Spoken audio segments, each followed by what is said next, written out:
Hello guys, welcome back to our channel. It's me Vaishuska. നമ്മുടെ പുതിയ വീഡിയോയിലേക്ക് എല്ലാവർക്കും സ്വാഗതം. അവിടെ പറയും സ്വാഗതം.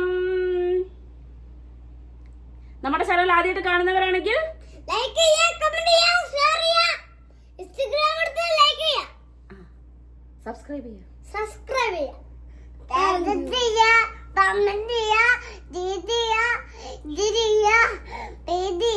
അങ്ങനെ എന്തെങ്കിലുമൊക്കെ നിങ്ങൾ ചെയ്യണം. ഒന്നും ചെയ്യാണ്ടിരിക്കരുത് അല്ലേ? അല്ലേ? വിനീതമായി അഭ്യർത്ഥിക്കുന്നു. എന്താ നന്നായിട്ടുണ്ട്. വിനീതമായി അഭ്യർത്ഥിക്കുന്നു. പറയും. അതന്നെ നല്ല മണാന്നല്ലേ. നീ എന്ത് ഇങ്ങനെ ഷാമ്പൂട്ടതാണല്ലോ. ഓക്കെ ഗൈസ്, അപ്പൊ കുറേ മെസ്സേജസ് നമുക്ക് വരുന്നുണ്ട്. കല്യാണിയും ബേബി സുഖമായിട്ടിരിക്കുന്നു എന്നൊക്കെ ചോദിച്ചിട്ടില്ലേ. നമ്മളെ ബേബി ഇല്ലേ തുമ്പിന്റെയും അല്ലുട്ടന്റെയും ബേബിയാണ് ഗൈസ്. ഓക്കെ, അപ്പൊ ബേബി സുഖമായിട്ടിരിക്കുന്നോ, കല്യാണി ചേച്ചി സുഖമായിട്ടിരിക്കുന്നോ ചോദിച്ചിട്ട് കുറേ മെസ്സേജസ്. ഈ മെസ്സേജിന് ഒന്നും റിപ്ലൈ കൊടുക്കുന്ന രീതിയിൽ എനിക്കൊരു വീഡിയോയും ചെയ്യാൻ പറ്റുന്നില്ല. അത് വേറെ കാര്യം. അപ്പൊ കുറെ പേര് ചോദിക്കുന്നു, ചേച്ചി എന്താ വീഡിയോ ഇടാത്തേന്ന് ചോദിച്ചിട്ട്. സോ എല്ലാത്തിനും ഒരു റിപ്ലൈ ആയിട്ട് ഇങ്ങനെ ഒരു വീഡിയോ ചെയ്യാൻ എനിക്കിപ്പോ നിർവാഹമുള്ളൂ ഗൈസ്. അപ്പൊ ഞാൻ ഫസ്റ്റ് ചെയ്ത് പറയണം, എന്റെ അവസ്ഥ പറയട്ടെ. എന്റെ അവസ്ഥ നിങ്ങൾ കേൾക്കണം, എന്നിട്ട് ബാക്കി എന്ത് കേട്ടാലും മതി. ഉടുത്തത് അയച്ച അടിപ്പനോട് കിട്ടും. ഇവക്ക് ഇങ്ങനെ ഒരു പ്രശ്നമുണ്ട് ഗൈസ്. ഇടയ്ക്കിടയ്ക്ക് ഡ്രസ്സൊക്കെ അയച്ചിട്ട് സമാധാനം ഉണ്ടാവും. അവിടെ വെക്ക എല്ലാവരും കാണുന്ന. അയ്യേ നോക്ക്, കളിയാക്കല്ലേ ഗൈസ്. പറയും അവിടെ നിക്കേ കേട്ടോ. പ്രത്യേക തരം ജീവിതമാണ് ഞാൻ ഇപ്പൊ നയിച്ചോണ്ടിരിക്കുന്നത്. അതുകൊണ്ടാണ് എനിക്ക് വീഡിയോ ചെയ്യാൻ പറ്റാത്തത്. തുമ്പി മോളെ അടങ്ങി നിക്ക്. അവിടെ പോയി കളിക്ക്. തുമ്പിനെ മൂടി ചെയ്ത് കൊടുക്ക്. കടിക്കല്ല മോനെ. ഇപ്പൊ മനസ്സിലാവുണ്ടല്ലോ. എനിക്ക് നിങ്ങളടുത്ത് പറയണേ പോലെ ഒരു ഗ്യാപ്പ് ഇട്ടില്ല. സത്യം പറയുകയാണെങ്കിൽ ഒച്ചണ്ടാക്കല്ലേ ഒച്ചണ്ടാക്കല്ലേ. നമ്മൾ വിചാരിക്കില്ലേ ഡെലിവറി കഴിഞ്ഞിട്ടുണ്ടെങ്കിൽ കുറെ ആൾക്കാരുടെ വിചാരമാണ് ഡെലിവറി കഴിഞ്ഞ് കഴിഞ്ഞാൽ കുറച്ച് കാലത്ത് നമുക്ക് പോസ്റ്റ്മോർട്ടം ഡിപ്രഷൻ ഉണ്ടാവും. അതാണ് സത്യം പറയട്ടെ, അത് കുറെ വർഷങ്ങളേക്ക് നമ്മളെ ഉള്ളിൽ തന്നെ ഉണ്ടെന്ന് ഞാൻ ഈ കുറച്ച് ദിവസങ്ങളായിട്ട് നന്നായി മനസ്സിലാക്കുന്നുണ്ട്. ബിക്കോസ് ഇവിടെ അമ്മയില്ല, ആരുമില്ല. അച്ഛനും അമ്മയൊക്കെ ഹോസ്പിറ്റലിൽ കല്യാണിന്റെ അടുത്തും മാവേന്റെ അടുത്തൊക്കെ ആണല്ലോ. അല്ലോ അടങ്ങിയിരിക്കും അവിടെ. ഈ ഒരു സന്ദർഭത്തിൽ ആക്ച്വലി ഞാൻ നന്നായിട്ട് ഡിപ്രഷൻ സ്റ്റേജിലേക്ക് പോയിക്കൊണ്ടിരിക്കുകയാണ്. വേറൊന്നുമല്ല, ഞാൻ ഇവരെ ഒറ്റയ്ക്ക് മാനേജ് ചെയ്യേണ്ടി വരുമ്പോൾ ഉണ്ടാവുന്ന കുറേ പ്രശ്നങ്ങളുണ്ട്. വെച്ചാല് എനിക്കെങ്ങനെ പറഞ്ഞിട്ടുണ്ടെന്നൊന്നും അറിയില്ല. ചില ആൾക്കാർ പറയില്ലേ, ഒരാളെ തന്നെ എനിക്ക് നോക്കാൻ ഞങ്ങൾ ഭയങ്കരമായിട്ട് സ്ട്രഗിൾ ചെയ്യുന്നുണ്ട്. ചേച്ചി ഇങ്ങനെ രണ്ടുപേരെ നോക്കാൻ പറ്റുന്നതെന്നുള്ളത് സത്യം പറയണേ. എന്നാൽ ഈ ഒരു വീഡിയോ ചെയ്ത പോലെയാണ് ഞാൻ തന്നെ എന്റെ ഉള്ളിലൊരു സൈക്കാട്രിസ്റ്റിനെ കണ്ടുപിടിച്ച് ഞാൻ തന്നെ എന്നെ ട്രീറ്റ് ചെയ്തുകൊണ്ടിരിക്കുക എന്ന് പറയുന്ന അവസ്ഥയിലാണ് ഞാൻ പോണത്. ഇവര് എന്താ എപ്പോഴാ ഒപ്പിക്കുക എന്ന് പറയാൻ പറ്റില്ല. എന്നാണ് ഞാൻ നിങ്ങളടുത്ത് വീഡിയോയിൽ സംസാരിച്ചുകൊണ്ട് നിൽക്കുന്ന സമയത്താണ് തുമ്പി മറ്റേ സിനിമയില് കൊച്ചി രാജാവിന്റെ ജഗതി വരില്ലേ, മോളെ ഞാൻ വന്നു എന്ന് പറഞ്ഞിട്ട് ലോറീനെ മുകളിൽ താഴത്തേക്ക് ഇറങ്ങുന്നത്. അല്ല, ലോറീനെ മുകളിൽ നിർത്തിയിട്ട് കാറിന് താഴത്തേക്ക്. അതുപോലെ തുമ്പി നാളെ ഈ കട്ടിലെ മുകളിൽ താഴത്തേക്ക് പോയത് ലൈവായിട്ടായിരുന്നു. ഞാൻ വീഡിയോ പിന്നെ ഫുള്ള് ഇടാൻ നിന്നില്ല കേട്ടോ. കാരണം ഇട്ട് കഴിഞ്ഞാൽ ഇനിയിപ്പോൾ അത് ഞാൻ മനഃപൂർവ്വം എടുത്ത വീഡിയോ അല്ലെങ്കിലും വീഡിയോയിൽ പെട്ടുപോയതാണ്. അത് പക്ഷേ അത് ഇടാൻ തോന്നിയില്ല, അവളെ കരച്ചിലൊക്കെ കണ്ടപ്പോൾ. അങ്ങനെ ഒന്നത് ഈ ചെക്കനെ അടിക്കെങ്കിലും പേടിയുണ്ട്. അതുകൊണ്ട് ഞാൻ കൈ വാങ്ങുമ്പോഴെങ്കിലും ഒന്ന് അടങ്ങി നിൽക്കും. അതും പേടിയില്ല ഗൈസ്. അങ്ങനത്തെ രണ്ടെണ്ണങ്ങളെയും കൊണ്ട് ഞാൻ പെടുന്ന പാട്. പിന്നെ ഞാനിവിടെ ഒറ്റയ്ക്കായത് ഇന്നെ പോലെ തന്നെ അറിയുന്നത് വൈശാഖേട്ടനാണ്. കാരണം ഓരോ സമയം ഞാൻ വൈശാഖനെ വിളിക്കും. വൈശാഖേട്ടാ എന്നെ കൊണ്ട് പറ്റുന്നില്ല. വിളിച്ചു വൈശാഖൻ സൈഡായി ഗൈസ്. വൈശാഖനാണ് ജോബും ചെയ്യണം അതിന്റെ കൂടിയതും. പക്ഷെ എനിക്ക് ആരുടെയും പറയില്ല, വട്ട് പിടിക്കുന്ന അവസ്ഥയായിട്ടുണ്ട്. അത്രയും ലെവലിലൂടെയാണ് ഞാൻ പോയിക്കൊണ്ടിരിക്കുന്നത്. അതുകൊണ്ടാണ് എനിക്ക് വീഡിയോ ചെയ്യാൻ പറ്റണില്ല, ഒന്നും പറ്റില്ല. എനിക്കിപ്പോ എന്റെ കൊളാബിന്റെ സംഭവമൊക്കെ വന്ന് കിടക്കുന്നുണ്ട്. ഇപ്പൊ രണ്ടാളെ വെച്ച് ഞാൻ എങ്ങനെയാ ചെയ്യേണ്ടതെന്ന് എനിക്ക് അറിയില്ല.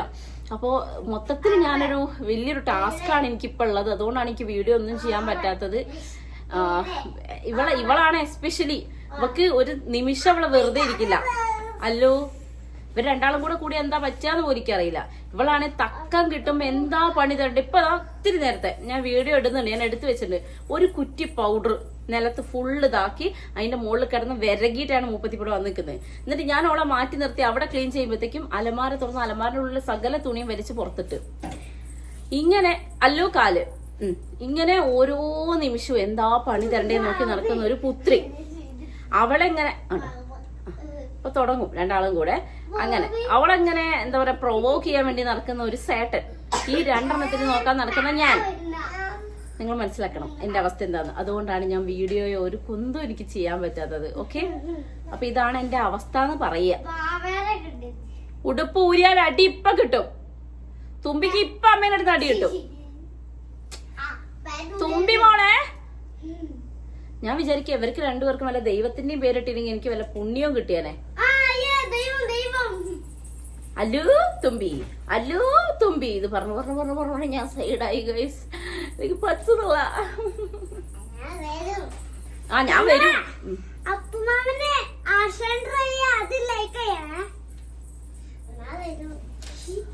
എനിക്കറിയില്ല ഗൈസ്, രണ്ടുപേര് വേറെ ലെവലിലേക്കാണ് പോയിക്കൊണ്ടിരിക്കുന്നത്. ഇപ്പൊ സ്കൂള് തുറന്നെങ്കിൽ ചില സമയമൊക്കെ ഞാൻ ആഗ്രഹിച്ചു പോകുന്നുണ്ട്. അല്ലോ ആ കുട്ടീനെ മേലെ പറ്റൂ. ഇവള് ഓരോ പ്രാവശ്യം വീണിട്ട് ഓരോന്ന് പറ്റുമ്പോ പേടിയാവും. ഞാൻ ഇപ്പൊ ഇവളെയും കൊണ്ട് ഹോസ്പിറ്റലിൽ പോകേണ്ടി വരും എന്നുള്ള അവസ്ഥയിലാണ് ഓരോന്ന് ഒപ്പിക്കുന്നത് കേട്ടാ. അല്ലോ അച്ഛനകലെ തുമ്പി ഇവിടെ വന്നതൊക്കെ ഓരോക്കെ എല്ലാരും പറയാ. തുമ്പിനെ വിളിക്കുന്നത്, തുമ്പീനെയാ വിളിക്കുന്നേ. ആ തുമ്പീനോട് ഓര് പറയാണേ, മോളിരി വികൃതി ഒന്നും കളിക്കരുത്, നല്ല മോളായിട്ടിരിക്കണമെന്ന്. മോളിരിക്കോ? ആണോ? കണ്ടോ, പറഞ്ഞാൽ ഇങ്ങനെ കേൾക്കുന്ന ഒരു കുട്ടീനെയാണ് ഞാനിപ്പോ ഇത്രയും നേരം പറഞ്ഞത്. അല്ലോ മോളെ ഏട്ടനാ. മോന്റെ മോളിരിക്കുന്നത് നോക്കിക്കോളി ഗൈസ്.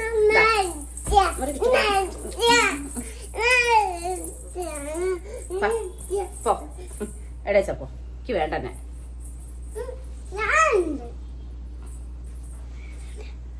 തെറ്റി ബേക്കിൽ കണ്ടോ, ചുണ്ട് കൂർപ്പിച്ച കണ്ടോ. ആ നീയും വരുവോ? ഓഹോ ഉണ്ടോ. ചില സമയത്ത് ഇങ്ങനെയൊക്കെ നിങ്ങക്ക് കാണാം. ചില സമയത്ത് ഞാനിവിടെ എനിക്കിവിടെ വേദന, ഞാനിവിടെ എന്താ ചെയ്യുന്നില്ല. യുദ്ധം എന്നൊക്കെ പറഞ്ഞ യുദ്ധം പോലും ഇത്രയും ഉണ്ടാവില്ല. അമ്മാതിരി ഫൈറ്റ് അവിടെ നടന്നോണ്ടിരിക്കണേ. ഇത്ര സ്നേഹമുള്ള മോളാ.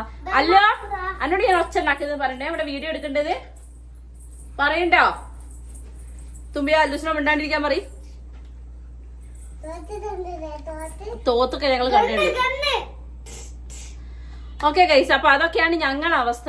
ആക്ച്വലി ഞാൻ രാവിലെ തൊട്ടിട്ട് ഇങ്ങനെ എന്താ പറയാ, എണീറ്റ് എപ്പോ വരണോ അപ്പൊ തൊട്ടിട്ട് ഞാൻ എന്റേത് എന്ന് പറയാൻ ഒരു കാര്യം എനിക്ക് ചെയ്യാൻ പറ്റുന്നില്ല. സത്യമായിട്ട് ഞാൻ പറയണേ, കാരണം ആ ഒരു അവസ്ഥയിൽ കൂടെ പോണത്. പിന്നെ ഒരേ ഒരു സമാധാനം എനിക്കുള്ളത്, ഇവിടെ ഇളയമ ഉള്ളത് കൊണ്ട് എനിക്ക് കിച്ചണിലേക്ക് കയറേണ്ട ആവശ്യം വരുന്നില്ല. ഇളയമ കിച്ചണിലെ കാര്യമൊക്കെ ഇളയമ നോക്കിയോളൂ കേട്ടോ. ആ ഒരു സമാധാനം അതും കൂടെ ഉണ്ടായിരുന്നെങ്കിൽ പിന്നെ നിങ്ങൾ എന്നെ ഭ്രാന്താശുപത്രിയിൽ നോക്കിയാൽ മതി ഗൈസ്. ഏറെക്കുറെ ഇപ്പൊ എന്റെ ലൈഫ് പോകണം എങ്ങനെയാന്ന് വെച്ചാൽ രാവിലെ എണീക്കുക, ഇവരെ രണ്ടുപേരെയും ബ്രഷ് ചെയ്യിപ്പിക്കുക, ഇവർക്ക് കഞ്ഞി കൊടുക്കുക, എന്നിട്ട് ഇവരവിടെ അടക്കിയിരുത്തി ഞാൻ ചായ ഉണ്ടാക്കി ചായനെ നമ്മൾ കൈ അങ്ങോട്ട് കുത്തുമ്പോഴത്തേക്കും അല്ലൂസ് വന്ന് പറയും, അമ്മേ എനിക്ക് അപ്പിടാണ്ട് എന്ന്. ഓൻ അപ്പി കഴിച്ച് വരുമ്പോഴത്തേക്ക് തുമ്പി വന്നിട്ട് പറയും, അമ്മേ എനിക്ക് അപ്പിടാണ്ട് എന്ന്. തുമ്പീന്ന് അപ്പിടലും കഴിഞ്ഞ് പിന്നെ രണ്ടുപേരും കുളിപ്പിച്ച് കഴിഞ്ഞിട്ടാണ് എന്റെ ചായ കുടി. അപ്പത്തേക്ക് സമയം കുറച്ചങ്ങ് എത്തും. ആ ചായ കൂടി കഴിഞ്ഞിട്ടുണ്ടെങ്കിൽ പിന്നെ ഇവരുടെ പിന്നിലുള്ളൊരു യുദ്ധമാണ്. ഒരു മിനിറ്റ് ഇവരുടെ മേലിന്ന് കണ്ണിക്ക് മാറ്റി വെക്കാൻ പറ്റില്ല. എന്തെങ്കിലും ഒരു ഒപ്പിക്കും, എന്തെങ്കിലും. ഇപ്പൊ നമ്മളെ കണ്ണിന്റെ മുന്നിൽ നോക്കി എന്തെങ്കിലും ഒപ്പിക്കുണ്ടാവും. ഇവർ രണ്ടുപേരും കൂടെ ഉള്ളതുകൊണ്ട് പരസ്പരം എന്തെങ്കിലും പറ്റിക്കോ സ്വയം എന്തെങ്കിലും പറ്റിക്കോ എന്ന് മാത്രമേ ഒരു ഡൗട്ട് ഉള്ളൂ കേട്ടോ. അങ്ങനെ ഇവരുടെ പിന്നാലെയുള്ള നടത്താണ് ഫുള്ള്.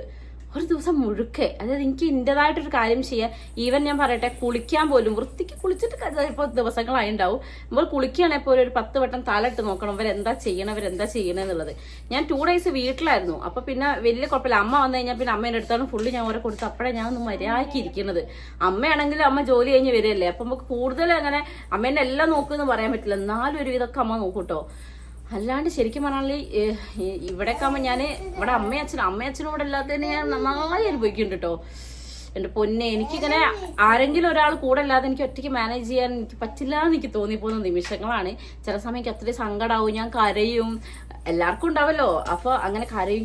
ഭയങ്കരമായിട്ട് ഞാനിങ്ങനെ ഡിപ്രസ്ഡ് ആയി പോകുന്ന വലിയൊരു ഡിപ്രഷൻ സ്റ്റേജിലേക്ക് പോയിക്കൊണ്ടിരിക്കുന്ന ലെവലിലാണ് എനിക്ക് ഫീൽ ചെയ്യുന്നത്. എനിക്ക് സ്വന്തം ഫീൽ ചെയ്യുന്നത് കേട്ടോ.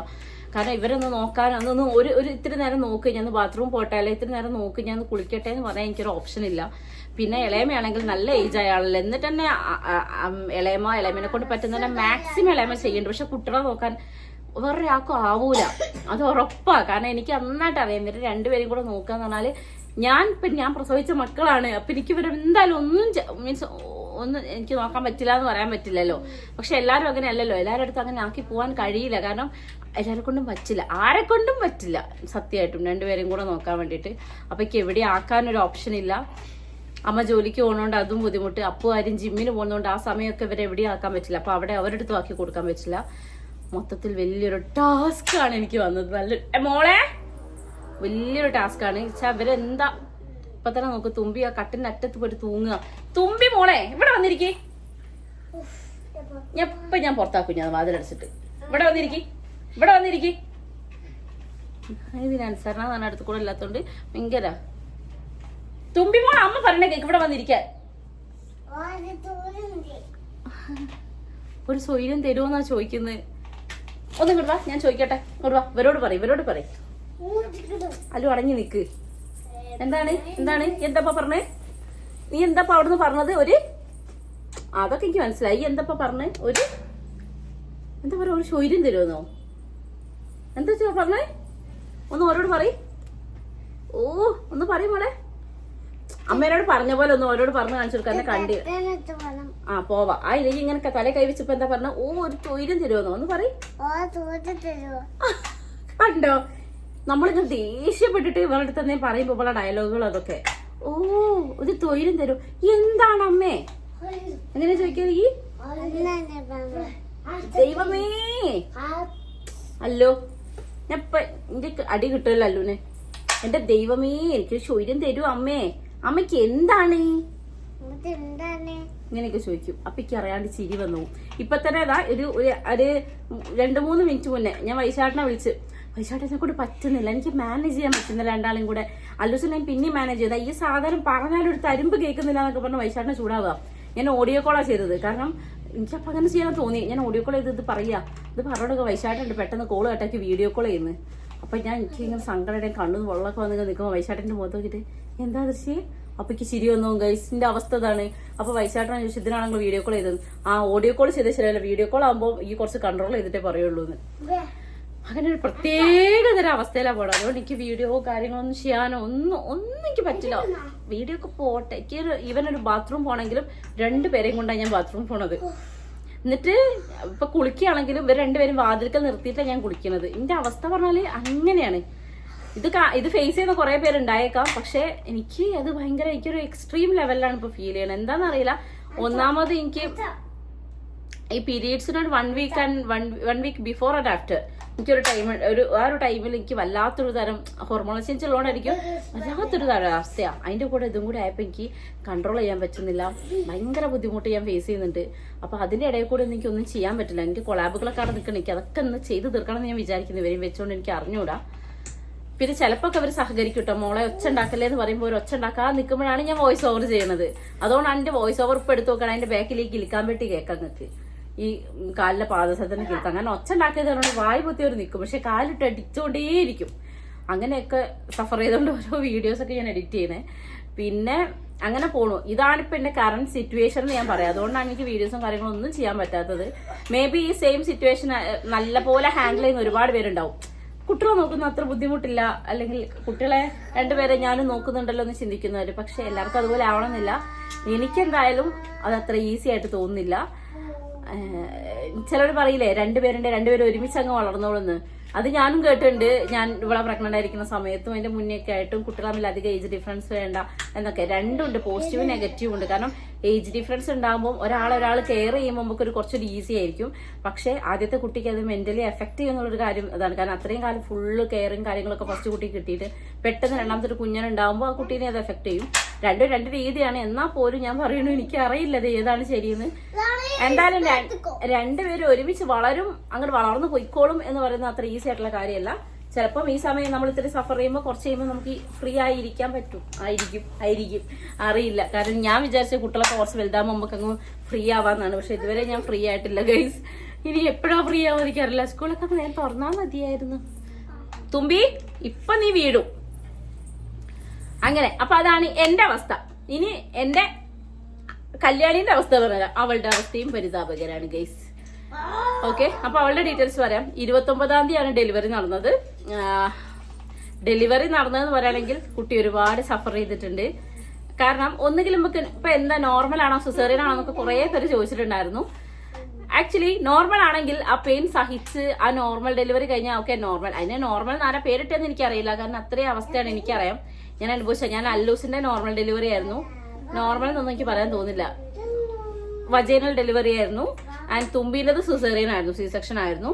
അപ്പോൾ രണ്ടും ഞാൻ അനുഭവിച്ചിട്ടുണ്ട്. രണ്ടിന്റെയും ബുദ്ധിമുട്ടുകൾ എനിക്ക് അറിയാം. എന്നോട് ചില ആൾക്കാർ ചോദിക്കാറുണ്ട്, നോർമൽ ഡെലിവറി ആണോ സിസേറിയൻ ആണോ സുഖം, ചേച്ചിയുടെ അഭിപ്രായം എന്താന്നൊക്കെ. കാരണം രണ്ടും ഫേസ് ചെയ്തിട്ടുണ്ടല്ലോ. അതിനെപ്പറ്റി ഞാൻ വേറെ വീഡിയോ ചെയ്യാം കേട്ടോ. ഞാൻ ഇപ്പം ഇത് പറഞ്ഞതെന്ന് വെച്ചാൽ കല്യാണിന്റെ ഡെലിവറി എന്ന് വെച്ചാൽ രണ്ടും അവൾ അനുഭവിച്ചു. ഒരു ദിവസം മൊത്തം അവൾ പെയിൻ അനുഭവിച്ചു. കാരണം ഡയലേറ്റ് ആവാൻ വേണ്ടിയിട്ട്, പെയിൻ വരാൻ വേണ്ടിയിട്ട് ഇവർക്ക് മരുന്ന് കൊടുത്തിട്ടുണ്ടായിരുന്നു. അങ്ങനെ ചെറിയ രീതിയിൽ വികസനമൊക്കെ സ്റ്റാർട്ട് ചെയ്തു. പെയിൻ നല്ല രീതിയിൽ, ചെറിയ രീതിയിൽ നല്ല രീതിയിൽ അവള് ഫേസ് ചെയ്തിട്ടുണ്ട്. ഒരു ദിവസത്തോളം അവള് ലേബർ റൂമിൽ, ഒരു ദിവസത്തോളം തന്നെ രാവിലെ എങ്ങാനും കയറ്റിയിട്ട് പിറ്റേന്ന് പുലർച്ചെ 2:30-ക്കാണ് ഡെലിവറി ആവുന്നത്. പക്ഷെ ആ ഒരു ദിവസം ഫുൾ അവൾ പെയിൻ അനുഭവിച്ചു. ഈ നോർമൽ പെയിൻ അനുഭവിച്ചത് കൂടാതെ എന്നിട്ട് വികസനം വരാതെ അവളെ സിസേറിയൻ ചെയ്തു. ഇപ്പൊ 2:30 ആയപ്പോഴാണ് സിസേറിയനിലൂടെയാണ് ബേബിനെ നമുക്ക് കൈ കിട്ടിയത്. അപ്പൊ ഞാൻ പറയാം, അവൾ രണ്ടും അനുഭവിച്ചു ഒരൊറ്റ പ്രസവത്തിൽ നിന്ന്. അങ്ങനെ അനുഭവിക്കുന്നവരുണ്ടാവൂലേ? തുമ്പമ്മേനെ എങ്ങനെയായിരുന്നു? എനിക്ക് അത്യാവശ്യം കുറച്ച് പെയിൻ ഞാൻ വന്നിട്ടുണ്ടായിരുന്നു. അതിന് ശേഷമാണ് സിസേറിയൻ ചെയ്തത്. അല്ലോ, പക്ഷെ ഇത്രയും സമയമൊന്നും ഞാൻ വേദന അനുഭവിച്ചിട്ടില്ല കേട്ടോ അതില്. പക്ഷെ അല്ലുവിനെ ഞാൻ രണ്ട് ദിവസത്തോളം ഞാൻ നീറിയാണ് പ്രസവിച്ചത്. കാരണം ആദ്യത്തെ പ്രസവം എപ്പോഴും അങ്ങനെ ആയിരിക്കും. ഇത് കുട്ടികളെ പറഞ്ഞല്ല, എല്ലാവരും പറയില്ലേ, നിന്നെ പ്രസവിക്കാൻ എനിക്ക് ഭയങ്കര ബുദ്ധിമുട്ടായിരുന്നു, രണ്ടാമത്തവൻ ഭയങ്കര ഈസി ആയിരുന്നു, എന്നെ അവൻ ബുദ്ധിമുട്ടിച്ചിട്ടേ ഇല്ലായിരുന്നു അമ്മ പറയും. അപ്പൊ പൂവാണ് ഇന്നെ ബുദ്ധിമുട്ടാക്കി, എന്നെ പൂവ് നട്ട വിളിക്കുക, പൂവാണ് ഇന്നെ ബുദ്ധിമുട്ടാക്കിയത്, ഓളാണ് ഇന്നെ അത്രയും ദിവസമാണ് നിർത്തിയത്. അപ്പൊ വേഗം പോ നിൽക്കുന്നു. ഇതെപ്പോഴും മൂത്ത കുട്ടികൾ ഫേസ് ചെയ്യുന്നൊരു കാര്യമാണ് അല്ലെ? എല്ലാരും പറയല്ലേ, എല്ലാ അമ്മമാരും പറയല്ലേ, നീയാണ് എന്നെ കുറെ ബുദ്ധിമുട്ടിച്ചത് പ്രസവത്തിൽ, രണ്ടാമത്തെ ആള് ഭയങ്കര ഈസി ചെയ്യുന്നു. ഇതെപ്പോഴും എന്തുകൊണ്ടാ? ആദ്യത്തെ ആൾക്കാർ വഴി വെട്ടിത്തെളിച്ച് വന്നതാ അല്ലെ? വഴി വെട്ടിത്തെളിച്ച് ഞങ്ങള് സെറ്റാക്കി കൊടുത്ത വഴി കൂടെ രണ്ടാമത്തെ ആള് വന്നു. ഞങ്ങളാ കുറെ കഷ്ടപ്പെട്ടത് പുറത്തെത്താൻ വേണ്ടിട്ട്. ആ വഴി ഞങ്ങളെ ഫോളോ ചെയ്ത് വന്ന ആൾക്കാരാ. പക്ഷെ ചീത്തപ്പേര് ഇപ്പോഴും ഞങ്ങൾ മൂത്ത കുട്ടിയേക്കാം അല്ലെ? നിങ്ങൾ ആരെങ്കിലും അങ്ങനെ ഫേസ് ചെയ്യാറുണ്ടോ? ഉണ്ടെങ്കിൽ പറയണം കേട്ടോ. അമ്മമാരങ്ങനെ പറയണ്ടെങ്കിൽ ഇതാ ഈ വീഡിയോ അവർക്ക് അയച്ചു കൊടുക്കണം. ഞങ്ങൾ കഷ്ടപ്പെട്ട് വഴി കണ്ടുപിടിച്ച് വന്ന ആൾക്കാരാ, അവരിത് ഈസി ആയിട്ട് പോകുന്ന ആൾക്കാരാ. എന്നാലും അവര് നല്ല കുട്ടികൾ, ഞങ്ങളാണ് കഷ്ടപ്പെടുത്തിയ കുട്ടികൾ. ഓക്കെ, അപ്പൊ ഞാൻ പറഞ്ഞു വന്നത് എന്താ വെച്ചാല്, അങ്ങനെയാണ് ആദ്യത്തെ പ്രസവം എപ്പോഴും ഒരു എഫേർട്ട് ഉള്ളതായിരിക്കും. അപ്പോൾ കുറച്ച് സമയം നമ്മൾ വേദന കൂടുതൽ അനുഭവിക്കണം. അപ്പൊ കല്യാണി ആ വേദന അനുഭവിച്ചു. വാവയ്ക്ക് വെയിറ്റ് ഉണ്ടായിരുന്നു. അപ്പൊ നമ്മളെ ഹൈറ്റും കാര്യങ്ങളൊക്കെ നോക്കും. പിന്നെ അവർക്ക് വികസനം പിന്നെ ലാസ്റ്റിലേക്ക് കുറച്ച് ബുദ്ധിമുട്ടായി. അങ്ങനെയൊക്കെയാണ്. പിന്നെ സിസേറിയൻ ആയിരുന്നു. വേറെ കുഴപ്പങ്ങളൊന്നുമില്ല. ബേബി സുഖമായിട്ടിരിക്കുന്നു. വലിയ കുഴപ്പമില്ലാത്ത വെയിറ്റ്. തുമ്പമ്മേന്റെ ഏകദേശം വെയിറ്റ്. തുമ്പി വായിലിടല്ലേ? തുമ്പി 3.75 കുഞ്ഞൻ 3.65 അങ്ങനാണ്. അപ്പൊ ആ ഒരു റേഞ്ചിൽ, ഒരേ റേഞ്ച്. കാണാനും എനിക്ക് കുറച്ചൊക്കെ തുമ്പമ്മേനെ ഫസ്റ്റ് കയ്യിൽ കിട്ടിയ ഒരു ഫീലൊക്കെ, ആ ഒരു മുഖത്തിന്റെ ഷേപ്പും കാര്യങ്ങളൊക്കെയാണ് എനിക്ക് തോന്നിയത്. പിന്നെ കട്ടേന്റെ കുറച്ച് മുഖം പോലെയൊക്കെ ഉണ്ട് എന്നും പറയുന്നുണ്ട്. അപ്പൊ നമുക്ക് ഇപ്പൊ ഒന്നും പറയാൻ പറ്റില്ല. കാരണം നമ്മൾ ആദ്യം കാണുന്ന ലുക്കിലായിരിക്കില്ല പിന്നീട് കുട്ടികളുണ്ടാവും. മോളെ അത് വായിലിടല്ലേ? പിന്നീട് ഉണ്ടാവുക. കാരണം ഇവര് വേഗം ഫേസ് ചേഞ്ച് ആയിക്കൊണ്ടിരിക്കും അല്ലെ? അപ്പൊ വെയിറ്റ് ആണെങ്കിലും ഫേസ് ആണെങ്കിലും ഒക്കെ മാറിക്കൊണ്ടിരിക്കും. അതുകൊണ്ട് നമുക്ക് ജനിച്ച പാടുള്ള കുഞ്ഞിന്റെ രൂപോ വെയിറ്റോ ഒന്നും ശാശ്വതമല്ല. അതൊക്കെ പിന്നെ പെട്ടെന്ന് ചേഞ്ച് ആവും. അതുകൊണ്ട് ഇപ്പൊ ഒന്നും പറയാൻ പറ്റില്ല. നമ്മളെ വാവ വലുതാവട്ടെ. പിന്നെ എന്ത് വാവയാന്ന് കുറെ പേര് ചോദിച്ചു. ഞാൻ വീഡിയോ ഇട്ടതാണ് ഓൾറെഡി. ഞങ്ങൾക്ക് നല്ലൊരു സുന്ദരി മോളെയാണ് കിട്ടിയത്. എല്ലാവരുടെയും ആഗ്രഹം പോലെ. നമ്മൾ അല്ലൂട്ടി ഇടയ്ക്കിടയ്ക്ക് പറയാറുണ്ട് എനിക്ക് ബോയ് മതി. ഇത് പിന്നെ ലാസ്റ്റത്തെ വീഡിയോയിൽ മൂപ്പര് പറഞ്ഞു എനിക്ക് ഗേൾ ആണെങ്കിൽ ഇഷ്ടമാണ് കേട്ടോ എന്ന്. തുമ്പൻ വേണം ആദ്യം തൊട്ടിട്ട് പൂമ്പാറ്റ എന്ന് പറഞ്ഞിരുന്നത്. അതുകൊണ്ട് അവളെ ആഗ്രഹം പോലെ തന്നെ ഒരു പൂമ്പാറ്റയാണ് കിട്ടിയത്. പിന്നെ എനിക്ക് ഓഫ്കോഴ്സ് ഞാൻ ഭയങ്കര ഗേൾ ലവറാണ്. ഓക്കെ, നമുക്ക് പെൺകുട്ടികൾ എന്ന് വെച്ചാൽ ഒരുക്കി കൊണ്ടു നടക്കാനൊക്കെ ഒരു രസമാണല്ലോ. പിന്നെ കല്യാണിന്റെ വലിയൊരു ആഗ്രഹമായിരുന്നു ഒരു പെൺകുട്ടി ഉണ്ടാവണം എന്നുള്ളത്. സോ എല്ലാവരുടെയും ആഗ്രഹം പോലെ തന്നെ ഞങ്ങൾക്കൊരു പെൺകുട്ടീനെയാണ് കിട്ടിയത്. പിന്നെന്താണ്, ഞങ്ങള് ബാക്കിയൊന്നും ആയിട്ടില്ല. അവരിപ്പോഴും ഹോസ്പിറ്റലിൽ തന്നെ അഡ്മിറ്റ് ആണ്. കാരണം സിസേറിയൻ ആണല്ലോ. അപ്പൊ കുറച്ച് ദിവസം എടുക്കുമല്ലോ ഡിസ്ചാർജ് ആവാൻ വേണ്ടിയിട്ട്. ബേബിനെ ആദ്യം ഒന്ന് NICU-ലാക്കി. ബിക്കോസ് ഞാൻ പറയാറുണ്ടല്ലോ, ഇപ്പൊ ഉള്ള കുട്ടികൾക്കൊക്കെയും ഈ ജനിച്ചപ്പോൾ ഒരു മഞ്ഞ, അത് കുറേ പേര് കേട്ടോ കണ്ടിന്യൂസ് ഒരു വീഡിയോ എടുക്കാന്നുള്ള വ്യാമോഹമൊന്നും എനിക്കില്ല. കാരണം അവരെ സ്വഭാവം എനിക്ക് നന്നായിട്ട് അറിയാം. ഇപ്പൊ രണ്ടിനും രണ്ട് സൈഡിൽ ഞാൻ കൈ കെട്ടി ഇരുത്താൻ വേണ്ടി ഇരുത്തിയിട്ടുണ്ട്. ഒട്ടും എന്താ പറയാ കോപ്പറേറ്റ് ചെയ്യുന്നില്ല. എന്ത് ചെയ്യണം ഉള്ളയാ? ഓക്കെ, അപ്പൊ ഞാൻ പറഞ്ഞു വന്നത് കുറെ പിള്ളേർക്ക് കേട്ടോ, കുറെ അല്ല ഒരു 90% കുട്ടികൾക്കും ഇപ്പം ചെറിയ മഞ്ഞ കാണുന്നുണ്ട് ജനിച്ചപാടും. അപ്പൊ അങ്ങനെ കുഞ്ഞിനെ ചെറിയ മഞ്ഞ കാരണം NICU-ലാക്കിയിട്ടുണ്ടായിരുന്നു. അപ്പൊ ഞാൻ അവിടെ പോയിട്ടുണ്ടായിരുന്നു. ഒരു ദിവസം ഞാൻ അവിടെ പോയി അവിടെ വാവേന്റെ കൂടെ അവിടെ നിന്നു. അതുകൊണ്ട് വാവ എനിക്ക് കാണാൻ പറ്റി, എടുക്കാൻ പറ്റി. പക്ഷെ ഇതുവരെയും അല്ലൂട്ടനും തുമ്പമ്മയും ബേബിനെ കണ്ടിട്ടില്ല. പിന്നെ കല്യാണി ഈ പോസ്റ്റ് ഓപ്പറേറ്റീവ് വാർഡിലായിരുന്നു. ഇപ്പം വേറെ വാർഡിലേക്ക് മാറ്റിയിട്ടുണ്ട്. അവളെ കാണാൻ പറ്റും, കുഞ്ഞിനെ കാണാൻ പറ്റില്ല. പിന്നെ അധികം ഇൻഫെക്ഷനും കാര്യങ്ങളും ഇല്ലാണ്ടിരിക്കാൻ വേണ്ടി പോകാത്തൊന്നുമില്ല. പിന്നെ കുട്ടികൾക്കാണെങ്കിൽ ഇവരെ ആരുടെടുത്തെങ്കിലും ആക്കണ്ടേ എനിക്ക് പോകണമെങ്കിൽ. അപ്പൊ അതുകൊണ്ട് എനിക്ക് പോയി നിൽക്കാനും പറ്റണില്ല. അമ്മ അവിടെയാണ്, അച്ഛനും അവിടെ പോകുന്നുണ്ട്. കട്ടയുണ്ടല്ലോ അങ്ങനെ. തുമ്പി അവിടെ ഇരിക്കൂ, അവിടെ ഇരിക്കൂ, ഇരിക്കൂ. ഓക്കെ, അപ്പം അതൊക്കെയാണ് വിശേഷങ്ങൾ. ഇപ്പൊ ബേബി ഓക്കെ ആയിട്ടിരിക്കുന്നു. ഞങ്ങളെ മോളെ ഇനി നിങ്ങൾക്ക് കാണിച്ചു തരാം കേട്ടോ. കുറച്ചൊരു ദിവസം കഴിയണമല്ലോ എന്തായാലും, ഇപ്പോഴേ പോയി കാണിക്കാൻ പറ്റത്തില്ലല്ലോ. അതുകൊണ്ടാണ്. അപ്പം അവള് ഹാപ്പിയാണ്. അവൾ കിടന്നുറങ്ങുന്നു ഗൈസ്. ഓക്കെ, കല്യാണി ഹാപ്പിയാണ്, കുഴപ്പമൊന്നുമില്ല. അവൾക്കും കുഴപ്പമില്ല പറയാൻ പറ്റില്ല. കാരണം സിസേറിയൻ കഴിഞ്ഞതിന്റെ വേദനയും കാര്യങ്ങളും, പിന്നെ നമ്മളെ ഒരു ഹോർമോണൽ ചേഞ്ച്, ഇതൊക്കെ നമ്മൾ ഫേസ് ചെയ്യണം. കാരണം ഞാൻ നന്നായിട്ട് അനുഭവിച്ചതാ. പക്ഷെ എനിക്കൊരു പരിധി വരെ ഞാൻ എൻ്റെ പോസ്റ്റ് ഡെലിവറി പ്രോബ്ലംസിനേക്കാളും കൂടുതൽ ഞാൻ ഫേസ് ചെയ്തത് എൻ്റെ അച്ഛൻ്റെ മരണമായിരുന്നല്ലോ. അതുകൊണ്ട് തന്നെ എനിക്ക് ഡെലിവറി കഴിഞ്ഞിട്ടുള്ള സീനോ കാര്യങ്ങളോ ഒന്നും ഞാൻ ഹൈലൈറ്റ് ആയിട്ട് എടുത്തിട്ടുണ്ടായിരുന്നില്ല. മൃണാൾ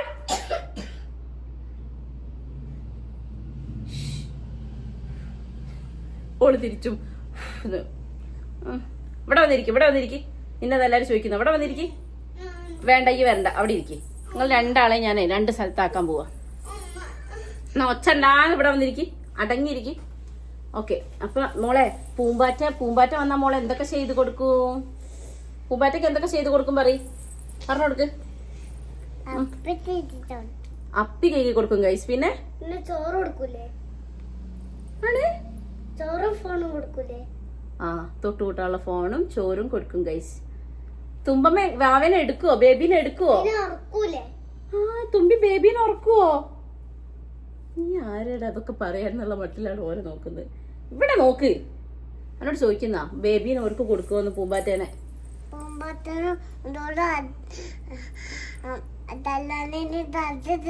ആ, പൂമ്പാറ്റേനെ എടുത്താലേ കല്യാണി കിട്ടുന്ന അടി കിട്ടും നിങ്ങൾക്കൊക്കെ. തുമ്പി എടുക്കും അല്ലേ?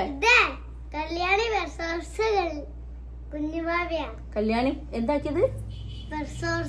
പ്രസോസ്റ്റെ കുഞ്ഞുവാവയാണ് ഗൈസ്, നിങ്ങൾ മനസ്സിലാക്കണം. മോളെ ബേബി ഇപ്പൊ എവിടെയാ ഉള്ളത്? ആ കുമ്പേന്ന് എടുത്തല്ലോ. ഇപ്പൊ എവിടെയാ ഉള്ളത്? ഹോസ്പിറ്റലിലാണ് ബേബി ഉള്ളത് അല്ലേ? കല്യാണി ബേബി ഹോസ്പിറ്റൽ ഉണ്ട് ഗൈസ്. ഞങ്ങൾ പൂമ്പാറ്റേനെ കാണാൻ പോകുന്നുണ്ട്. തുമ്പീന്റെ പൂമ്പാറ്റ അല്ലേ? തുമ്പീന്റെ ബേബിയുടെ പേരെന്താ പറഞ്ഞോൾക്ക്? ദോളൊറ്റ കേട്ടോ. ഐ മീൻ ഞങ്ങൾ വെറുതെ വിളിച്ചതാണ്. പേരിട്ടതൊന്നും റിവീൽ ചെയ്യാനായിട്ടില്ലല്ലോ. പിന്നെ പേര് ഇതാക്കിയിട്ടില്ല. എന്റെ തുമ്പി പിന്നെ പൂമ്പാറ്റ വിളിച്ചപ്പോൾ പൂമ്പാറ്റല്ലേ വിളിക്കുമ്പോളെ പൂമ്പാറ്റ അല്ലേ? ഞാൻ ഇനി എന്താ വിളിപ്പിക്കാതെ? ഞാൻ വല്യമ്മയായി ഗൈസ്.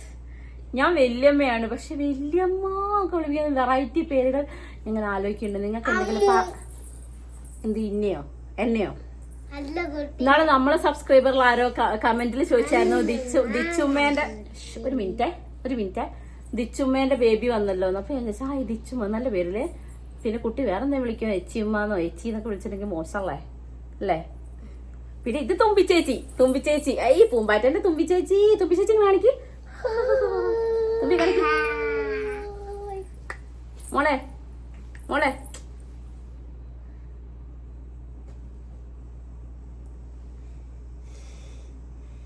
ചിരിക്കടി അങ്ങോട്ട്. സുന്ദരി അത്. ആ, വെറുതെ വാശി പിടിച്ചാൽ എന്നോട് അടിയൊക്കെ കിട്ടുക. ആ, അങ്ങനെയുണ്ട്. അപ്പൊ അങ്ങനെയൊക്കെയാണ് ഞങ്ങളുടെ വിശേഷങ്ങൾ. ഇത് പറയ്. അപ്പൊ ഇതൊക്കെയാണ് ഞങ്ങളെ വിശേഷങ്ങൾ. കല്യാണി ബേബി സുഖമായിട്ട് ഇരിക്കുന്നു. ഇനി എന്തെങ്കിലും ഉണ്ടെങ്കിൽ നിങ്ങൾ കമന്റ് ചെയ്യട്ടോ. പിന്നെ ഒരു മിനിറ്റ് മോളെ. പിന്നെ ഇവര് രണ്ടുപേരെയും വെച്ചോണ്ട് ഇങ്ങനെ നിൽക്കുന്നോണ്ടാണ് എനിക്ക് കറന്റ് വീഡിയോസും കാര്യങ്ങളും ഒന്നും ചെയ്യാൻ പറ്റാത്തത്. പിന്നെ നിങ്ങൾക്ക് കാണാം ഇത്തരം വീഡിയോസ്, ഇവരെയും വെച്ചോണ്ടുള്ള ഇത്തരം എന്താ പറയാ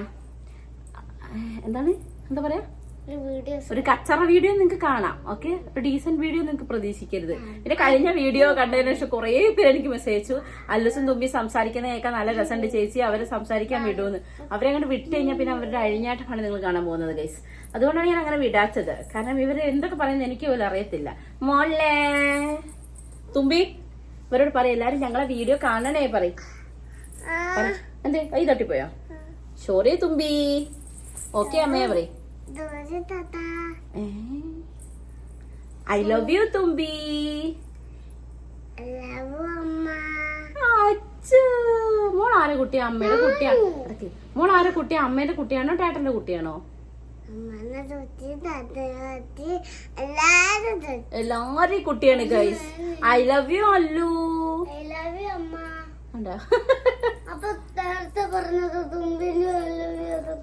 എന്ത് മോൻ ആരെ കുട്ടിയാ? അപ്പൊ തുമ്പീന്റെയോ? ആ, തുമ്പീന്റെ ദിനേട്ടന്റെയാണ് ഗൈസ്. എന്റെ അച്ഛനേട്ടോ പറയണേ.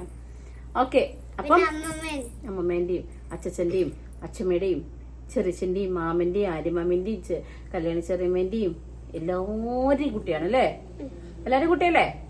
തുമ്പിയോ? എല്ലാരെയും കുട്ടിയാണ്. ആണ്. അപ്പുമാമന്റെ കുട്ടിയല്ലേ തുമ്പ? അല്ലേ? അമ്മമ്മേന്റെ പൊന്നാണ്, അപ്പുമാമന്റെ കുട്ടിയാണ്, എല്ലാമാണ്. എന്റെ ചക്കര മുത്ത ഒരു സുന്ദരിയാണേ തുമ്പി. സുന്ദരിയാവ്. ഒന്ന് സുന്ദരിയെ കാണിച്ചു. കടങ്ങി നിക്ക്. ഇവിടെ നോക്ക്. നിങ്ങൾ ഇത് പറയാൻ ഞാൻ ക്യാമറ കട്ട് ചെയ്യാൻ പോവാ. തുമ്പി പറയണേ ഞങ്ങളെ വീഡിയോ ഒക്കെ കാണണേ. പറഞ്ഞോടുക്ക്. പറയടോ. ഞങ്ങളെ വീഡിയോ ഒക്കെ കാണണേ. എടി എന്താ നീ ആലോചിച്ച് നിക്കുന്ന? പറ. ഹലോ ഗൈസ്, ഞങ്ങള് വീഡിയോ എടുക്കാൻ പോവാ. വീഡിയോ വൈൻഡപ്പ് ചെയ്യണേ. എപ്പോഴാണ് വീഡിയോ എടുക്കാൻ പോവാ പറയണേ? നിങ്ങൾ എല്ലാരും ഞങ്ങളെ വീഡിയോ കാണണേ. കണ്ടിട്ട് ഇഷ്ടപ്പെട്ട ലൈക്ക് ചെയ്യണേ. ഓ എന്റെ ദൈവമേ, ഒരു സ്വൈര്യം തരുവോ? ഒരു സ്വൈര്യം തരുവോ നീയേ? എന്നാ പോയിക്കോ, ഈ പോയിക്കോ, ഒന്നും പറയണ്ട. എന്നാ ഇവിടെ വർത്താനം പറയും മോളെ, വികൃതി കളിക്കാതെ. എനിക്ക് ദേഷ്യം വരുന്നുണ്ട് കേട്ടോ. അമ്മയ്ക്ക് നല്ല ദേഷ്യം വരുന്നുണ്ട്. തുമ്മി എന്താ പറഞ്ഞൊന്നും കേക്കാത്ത? അല്ലു ബേക്കത്ത് മാറ്. അല്ലു ബേക്കത്ത് മാറ്. അവിടെ അടങ്ങി നിക്കണേ. നിക്ക് ഇല്ലേ ഇപ്പൊ പറ.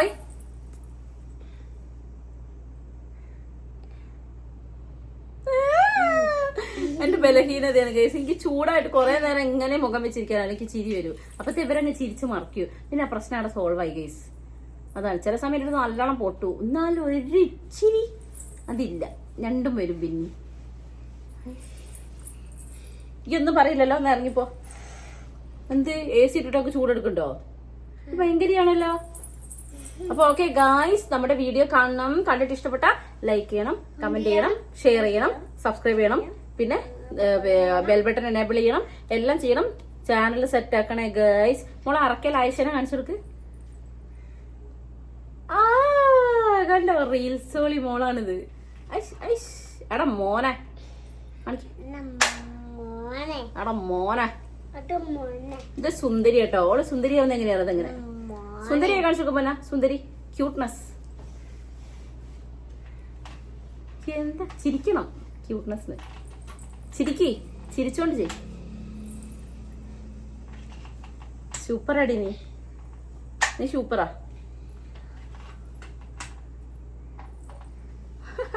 ഓക്കെ ഗായ്സ്, അപ്പൊ ഞാൻ നിങ്ങൾ അധികം വെറുപ്പിക്കുന്നില്ല. അടുത്ത വീഡിയോയിൽ കാണാം. അപ്പൊ ഇതാണ് അവസ്ഥ. എന്റെ അവസ്ഥ, കല്യാണിന്റെ അവസ്ഥ എല്ലാം പരതാപകരാണ് ഗൈസ്. അടുത്ത വീഡിയോയിൽ കാണുന്നവരെ അടുത്ത വീഡിയോയിൽ കാണുന്നവരെ ലൈക്ക് ചെയ്തോണ്ടിരിക്കാനോ? ടാറ്റ ബൈ ബൈ സീ യു ആണ് ഉദ്ദേശിച്ചത്. ഞാൻ ഉദ്ദേശിക്കുന്നത് നിങ്ങൾ പറയണം. ഓക്കെ, അടുത്ത വീഡിയോയിൽ കാണുന്നവരെ tata bye bye see you. Thumbi പറയും. എന്ത്? ഓക്കെ ഗൈസ്, ഇത് എന്തത് പറയാം? റൂമിൽ ഒരു ചുരുട്ട് വെച്ചിരിക്കുന്നു. ആ നേരെയൊക്കെ മുടി. ഓക്കെ ഗൈസ്, ബൈ ബൈ പറയും. ബൈ. പല്ല് ചലിച്ചല്ല, ഞങ്ങള് ഉമ്മ തിന്നാണ് ഗൈസ്. ഞങ്ങൾ ഉമ്മ എന്നാണ് ഗൈസ്. ഞങ്ങൾക്ക് ഉമ്മ എല്ലാവർക്കും കൊടുക്കാൻ. നിങ്ങൾ ഞാനല്ല കേട്ടോ, ഇവര് എന്നെ തെറ്റിദ്ധരിക്കരുത്.